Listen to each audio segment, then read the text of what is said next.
Newly married, engaged folks? Anybody? Newly married, engaged? Yeah? All right, you're not excited. Newly married or engaged? Newly married. Newly married. How long you been married? A year. A year, almost. So, 11 months? Last November.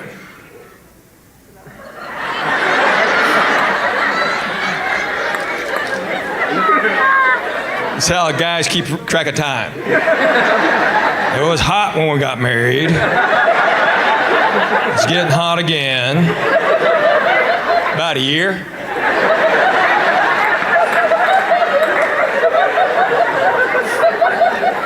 You could have done yours by Thanksgiving, man. I don't know. So you've been married 7 months-ish.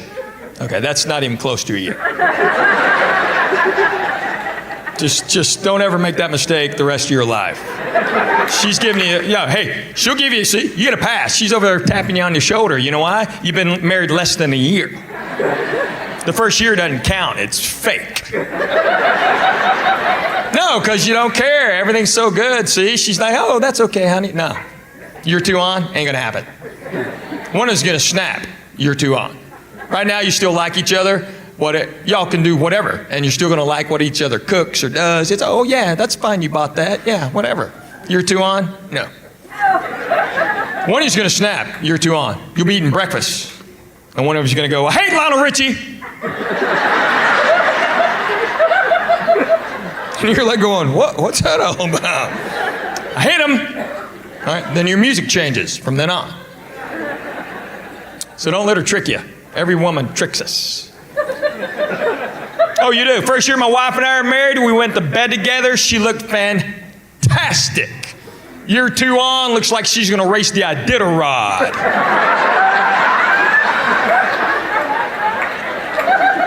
Wears hunting socks and Uggs to bed. I haven't seen her feet in 22 years. Mark my words, sir, year 2 on, you hear yourself saying stuff like, wow, new sweats. I love gray. Yeah, put the hood on, go on the bed of the Unabomber. Yeah, come on. I'm a lucky traveler, too. I figured this out years ago. I was the last plane out of Bangor, Maine, right before that big blizzard, last plane out. Before that, I was the last plane out of New Orleans, right before Katrina. More recently, last plane out of Tampa, right before Irma. Wow. So just so y'all know, I'm leaving here tomorrow. Here's your heads up. I'd get the plants inside.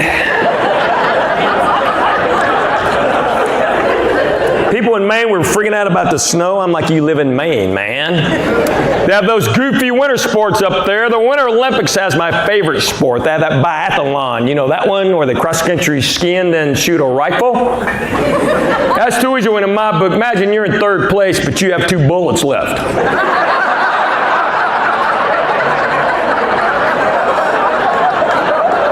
You're a little slow with math over here. And you're Asian. What's up with that?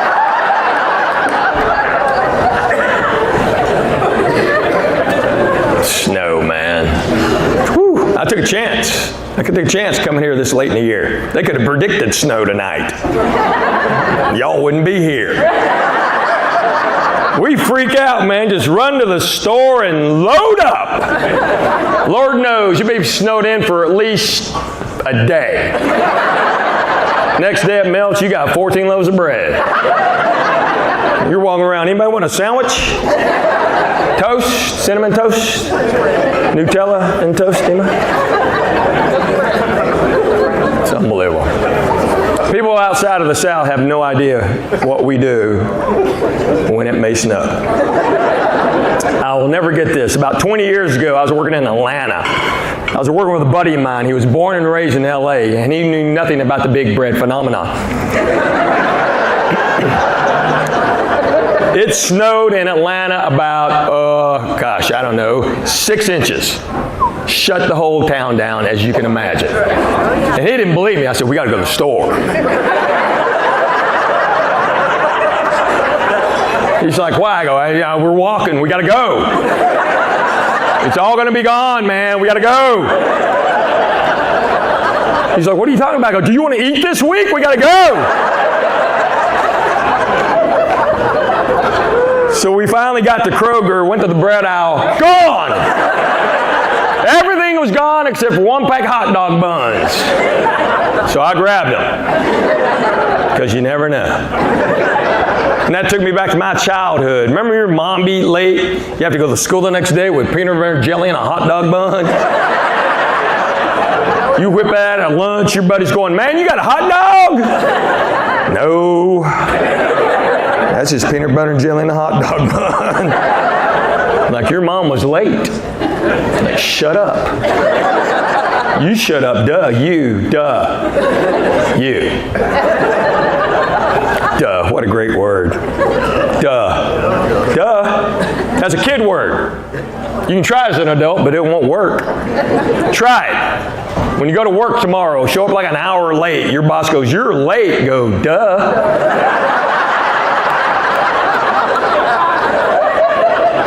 Well, now you're fired. Well, duh.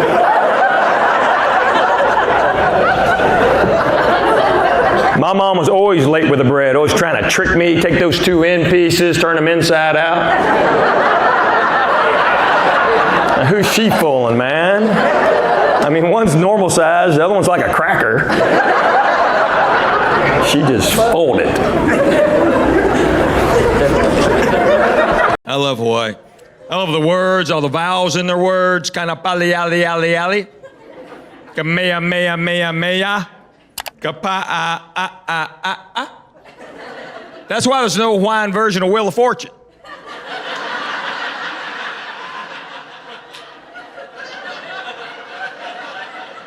That always takes a second. I don't know why. But when you go to Hawaii, you start speaking like a local. You do. You pick up their cadence because their words are just beautiful. Waikoloa, Kapalua, Waikiki. I was at the North Shore one time. This lady's looking at this sign. She's going, Pipilini, Pipilini. I said, no, ma'am, that's pipeline.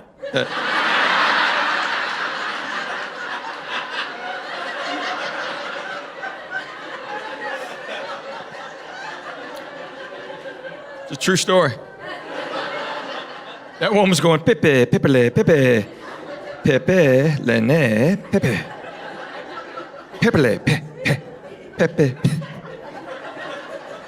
My wife and I are just standing there. I swear my wife goes, Henry, don't. I said, I have to. It's like my job. I leaned over and went, pipeline. That woman's husband, he was like, oh. Anybody else? Yes? What do you teach? Reading. Okay.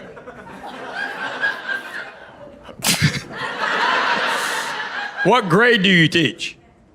I teach teachers now. You teach teachers. How to read?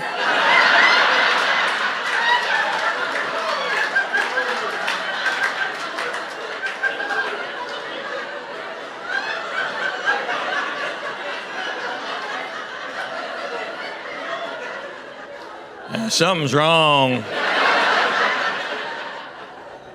Wow. How long you been teaching teachers?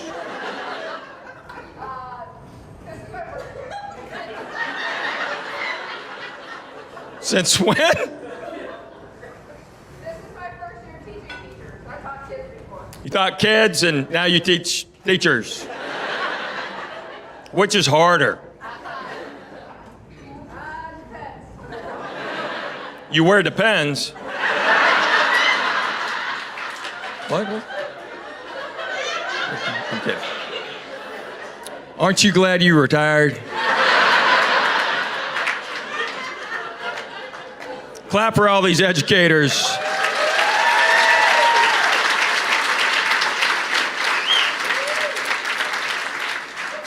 My mom taught special ed for 40 years. Well, no. Well, she had a head start. She raised me. So I was in a show back home recently, and my mom came backstage, and she's never done that in my entire career. So I thought something was wrong. I'm like, hey, Mom, what's up? She goes, you need to thank all the teachers. And I said, okay, like my next interview or something? She goes, no, tonight during the show. I'm like, well, there's like 1,000 people out there, but okay, I'll do it. So I did it. After the show, she's standing there and she goes, you need to do that every show. And I'm like, for how long? She goes, until I die. So I got a couple more years. And I just want you teachers to know I recognized y'all because my mother asked me to, not because I care. So I'm going to tell you what happened in Arab last time we were there. I'm pumping gas. They have one gas station called a Chevron. So I'm at the Chevron, kids in their truck and the windows down. All right, this is a little bitty town in Alabama. The guy pulls up behind me, starts yelling at me. I still can't believe he said this. He's like, excuse me, sir, they're in the truck, sir. Are you engine?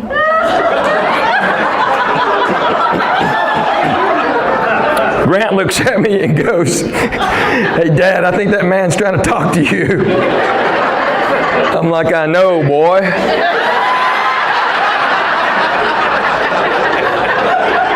He goes, what's an engine? I said, I think he means Indian. Well, why is he saying engine? Well, because we're an Arab. And my daughter goes, tell him you're a Chick-fil-A. But my favorite thing about girls is the way y'all talk, because y'all have your own language. Girls repeat words, and it changes the whole meaning of the word. Oh, yeah. Because sometimes she'll go, oh, Henry, we'll go shopping, but we won't go shopping. See, every girl knows what that means. We're close, because every girl says this, too. Oh, I like him, but I don't like him.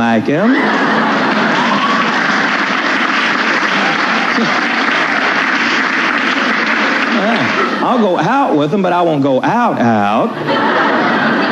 I kissed him, but it wasn't a kiss. See, my buddy, guys don't do this. My buddy freaked me out, because the other night I said, hey, with Amy last night. He goes, really? Was it a date? Well, yeah, it was a date. I spent money. I didn't get a kiss. So now I'm pissed.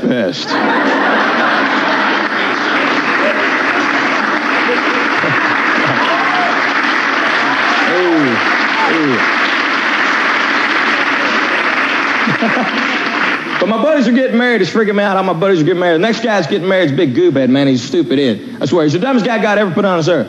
I swear he is, man. Because here's what he did as a kid. His name's J.B. Stewart. And when he applied for his driver's license at 17, he didn't want them to think that J.B. stood for anything. So on the application, he wrote J only, B only, Stewart. And it came back, Jonely, Bonely, Stewart. I swear. He was going, look at this, Henry. Jonely, Bonely, Stewart.